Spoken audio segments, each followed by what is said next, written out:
Hi అండి, good morning, నమస్తే all of you. బైబిల్లో కొన్ని సాదృశ్యమైన మాటలు ఉన్నాయి. యోవాబు సైన్యాధిపతి కూషికిను అండ్ అహిమయస్ కి ఒక పని అప్పగిస్తాడు.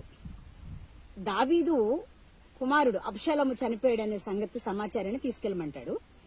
అయితే కూషికి అప్పగిస్తే అహిమయస్ అంటే నేను వెళ్తానంటాడు. లేదు నువ్వు వద్దని చెప్తే సరైన ఇన్ఫర్మేషన్ లేదు. కూషికి ఇద్దరు బయలుదేరతాడు. కూషి ముందు బయలుదేరతాడు, అహిమయస్ వెనకాల బయలుదేరతాడు. కూషి కన్నా ముందుకు వెళ్లి రాజుకి ఏదో సమాచారం చెప్పాలనుకుంటాడు, కానీ ఏం చెప్పలేకపోతాడు. పక్కన నిలబెట్టేస్తాడు రాజు. రెండో వాడు వెళ్ళినప్పుడు మరి సరైన కరెక్ట్ అయిన ఇన్ఫర్మేషన్ చెప్పాడు. ఎందుకు ఈ మాటలు చెప్తున్నానో తెలుసా మీకు? కరోనా వచ్చేసింది వచ్చేసింది వచ్చేసింది అని ఛానల్స్ వాళ్ళు తెగ భయపెట్టేస్తున్నారు, కానీ సరైన ఇన్ఫర్మేషన్ ఉందా అంటే లేదు. ఇప్పుడు ఎండాకాలం తర్వాత రెయిన్ సీజన్ స్టార్ట్ అవుతుంది. సమ్మర్ అయిపోయింది, రెయిన్ సీజన్. ఆ మధ్యలో క్లైమేట్ చేంజ్ అవడం వల్ల, వెదర్ చేంజ్ అవడం వల్ల కొన్ని ఇష్యూస్ వస్తాయి. అదే కోవిడ్ అని చెప్పి కొన్ని ఛానల్స్ హల్చల్ చేస్తున్నాయి.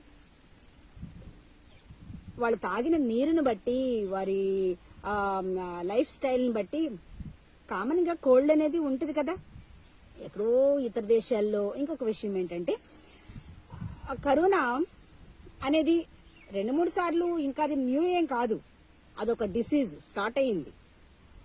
కరోనా కరోనా కరోనా కరోనా వచ్చిందని చెప్పేసి భయపెట్టడం ఛానల్స్ వాళ్ళు కూడా అది కరెక్ట్ కాదు అని మరొకసారి నేను తెలియజేస్తున్నాను.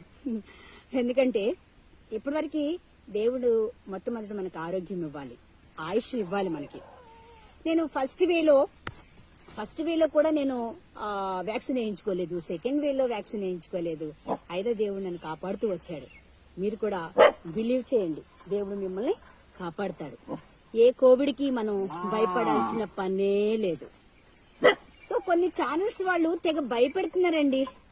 అక్కడ వచ్చేసినాయి, ఇక్కడ వచ్చేసినాయి, మన భారతదేశంలో స్టార్ట్ అయినాయి, 5 మెంబర్స్ చనిపోయారని.